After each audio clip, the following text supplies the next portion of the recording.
नमस्कार, आपका स्वागत है दिन का टाइम्स में और मैं हूं आपके साथ ऋतिका नारंग। आज हम पहुंचे हैं सीसीएस यूनिवर्सिटी में, जहां पर बच्चों की भीड़ लगी हुई है। आइए इनसे जानते हैं कि इलेक्शन में इस बार ये किसे प्रधानमंत्री बनते देखना चाहते हैं और क्यों। इस बार आप किसको प्रधानमंत्री बनते देखना चाहती हैं? प्रधानमंत्री जो भी बने, मैं चाहती हूँ कि जो हमारी यूथ है, हमारी जो इंडिया पॉपुलेशन है आज जो इंडिया है वो जाना जाता है कि वो एक यूथ कंट्री है, और जो है वो हम डेवलपिंग फेज पे है। जो भी हमारी गवर्नमेंट हो वो ऐसी पॉलिसीज लाए, और जो यूथ है वो इस लोकतंत्र के पर्व में, जिसको हम बोलते हैं कि जैसे फेस्टिवल हम लोग सेलिब्रेट करते हैं होली दिवाली, इसी तरह जो इलेक्शन है वो है हमारा एक लोकतंत्र का पर्व। इसमें हम सब जाके वोट करें और according to the thought process और थिंकिंग प्रोसेस हम लोग अपने जो हम देखना चाहते हैं कि कौन सी गवर्नमेंट आए उसको वोट करें। और आप युवा को प्रधानमंत्री देखना चाहती हैं या ओल्ड एज व्यक्ति को देखना चाहती हैं? जब तक ओल्ड एज ही रहे हैं, क्योंकि हमारे ज़्यादातर जो युवा है, अगर हम देखें जो ओल्ड एज पर्सन है उसके पास एक्सपीरियंस ज़्यादा होता है, उसके पास तजुर्बा ज़्यादा होता है लाइफ का, तो आर्ट कंपैरिजन विद युवा उसके पास एनर्जी पोटेंशियल है, और ओल्ड एज पर्सन के पास जो है एक्सपीरियंस है। अगर हम इन दोनों को कंबाइन कर दें और एक ऐसा मिड एज वाला पर्सन लेके आए जिसके पास उतना एक्सपीरियंस भी हो और उतनी एनर्जी भी हो जो हमारे डेवलपमेंट में और डेवलपमेंट के प्रोसेस में हेल्प कर सके, तो एज पर माय ओपिनियन मैं उसको देखना चाहती हूँ अपना भावी नेता। और आजकल जो प्रधानमंत्री में एक पार्टी में एक जना खड़ा होता है, फिर वो अपनी पार्टी बदल के दूसरी पार्टी में चले जाते हैं, तो इस पर आप क्या कहना चाहेंगे कि अच्छा, ये जो बेसिकली फॉर्मूला है इसको हम बोलते हैं आया राम और गया राम वाला फॉर्मूला। अभी रिसेंट में हम देखें नीतीश कुमार बिहार के, वो दोबारा टर्न होके बीजेपी में आ गए, तो ये अपनी नीतियों के अनुसार चलते हैं। मतलब आज considering the interest of the common people, they also consider their interest as well. तो ये सिस्टम है ये।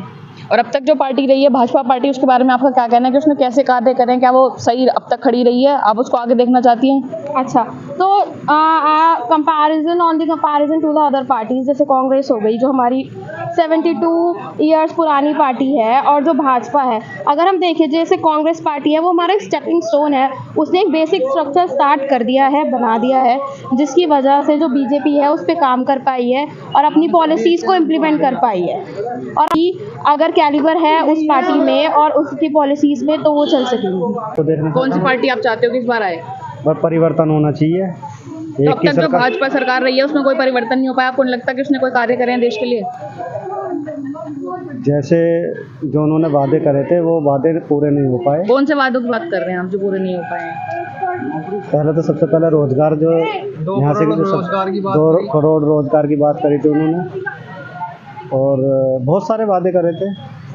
तो आप भाजपा सरकार से बिल्कुल भी खुश नहीं है? नहीं, पूरे खुश नहीं है, लेकिन जो वादे थे ना वो नहीं कर पाए। तो आपको क्या लगता है कि कौन सी सरकार आपके वादे पूरे कर पाएगी?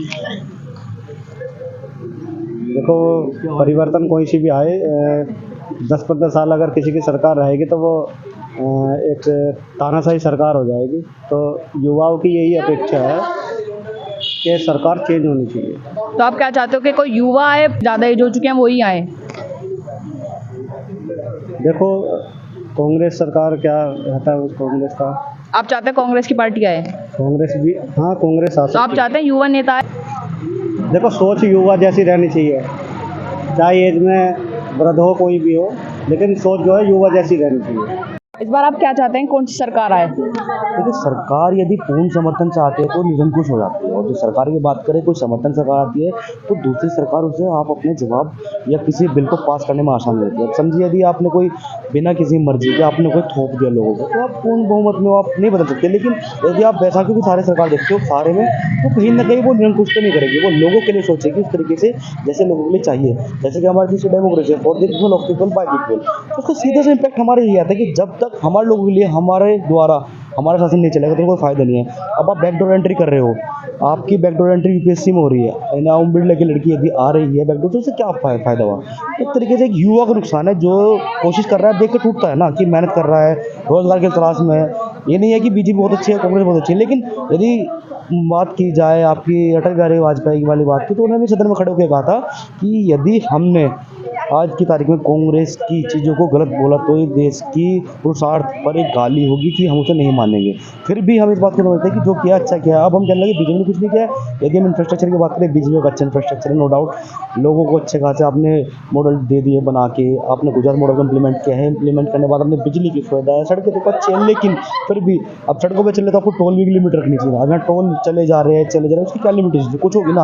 आप निरंकुश कुछ काम किए जा रहे हो, एक टोल पे मनमानी चल रही है, वहाँ पे आपका NHAI का SHAI का कोई अथॉरिटी का रूल नहीं मानते। 3 मिनट वाला 5 मिनट वाला कोई रूल नहीं चलता वहाँ पे, कहते कि नहीं ये इम्प्लीमेंट है, ठीक है हमने मान लिया। फिर भी एक आम आदमी जो टोल भर रहा है, क्या उसके लिए कोई तरीका नहीं है कि इस तरीके बेचारे टोल कम दिया जाए? 10 सालों से टेंडर पूरा हो गया, फिर भी वो 180 रुपये टोल दे रहा है आपके मेरठ से देहरादून तक के लिए, सहारनपुर तक के लिए। मुझे समझ नहीं, तो इसका क्या इम्प्लीमेंट है, गवर्नमेंट को क्या स्टेप है इस पर, वो आने चाहिए सामने निकल के। दूसरी बात, एक जो हमारे प्रधानमंत्री की ये हो कि उसका विजन ऐसा हो कि वो समझे कि एक युवा को चाहिए, क्योंकि हमारे देश की 65% से प्लस की आबादी युवा है, और उसे किस तरीके से आप इस्तेमाल करेंगे। अगर आपको आपने बेरोजगार छोड़ दिया, कहते हैं खाली दिमाग शैतान घर, सिंपल सी बात है, कहीं ना कहीं गलत गतिविधि में पड़ेगा। अगर आप कहने लगे कि वो कुछ गलत बयान कर रहा है, वो लड़ रहा है, मॉब लिंचिंग, वो सब चीज़ें कैसे होगी, ये बात फ्री होगा। आप किसी को रोजगार में दो, रोजगार नहीं दे तो आप उसे तरीका बताओ, उसे हायर एजुकेशन के लिए भेजो। आपने स्टूडेंट एक्सचेंज प्रोग्राम के अपने नाम पर बहुत मिल प्रोग्राम है इस टाइम पे, यूनिवर्सिटीज़ आपकी बाहर निकल रही है।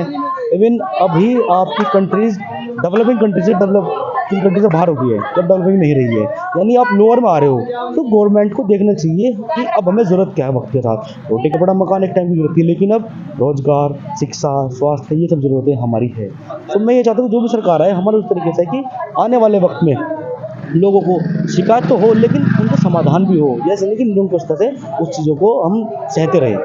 आपने जैसे कहा कि बहुमत में सरकार आ रही है, तो आपको क्यों ऐसा क्या लगता है कि क्या रीज़न होगा कि बहुमत में सरकार आ रही है, कि सारे लोग ही भाजपा को वोट करने में लगे हुए हैं? पिछले 2 बार से सरकार बहुमत में है, तो लोगों को वही दिखता है कि बहुमत में चल रहा है। तो उसके बाद तुमने देखा होगा मर्जी से जो आपके होते जा रहा है कंटिन्यूसली। एक चीज़ आपने कोई बिल पास कर दिया, अब किसान का बिल है, वो 11 महीने 13 महीने धरने में बैठे हैं। क्या वजह रही है उसकी कि आदमी तो धरने पर फुल नहीं तैयार नहीं हो।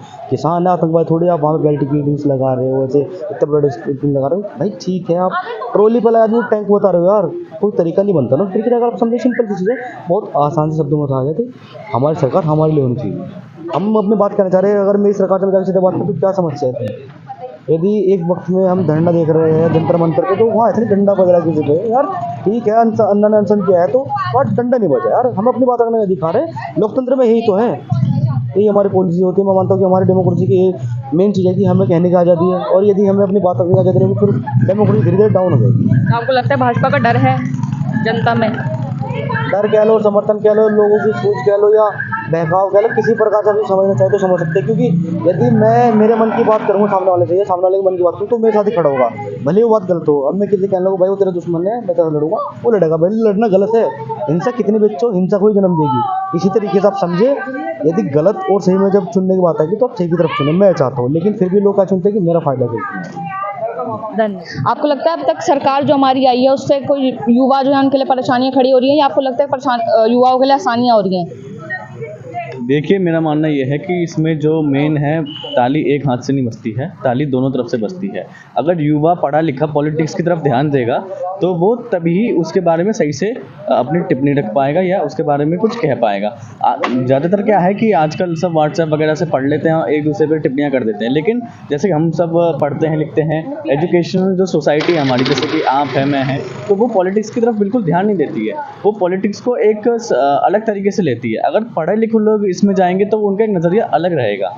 जैसा कि एक हम सब क्या करते हैं, सबकी एक लहर चल रही है कि यूपीएससी में जाना है या आईएफएस बनना है, आईएएस बनना है। अगर हम पॉलिटिक्स को भी एक ऐसा करियर ले कि एक अच्छा करियर है, तो हम ही उस बारे में एक अच्छी तरीके से सोच पाएंगे। और जो सरकार है वो अपना काम सही कर रही है, ऊपर से उनको भी प्रेशर होता है। जो भ्रष्ट हैं वो भ्रष्ट ही रहेंगे। वो अगर हम नहीं जाएंगे, हम पढ़े लिखे लोग उसमें नहीं जाएंगे, हम एजुकेशन लेके भी पॉलिटिक्स में नहीं उतरेंगे और बाहर से ही बोलेंगे, जब तक हम मैदान में नहीं जाएंगे तो हम उसके बारे में कुछ नहीं कह सकते।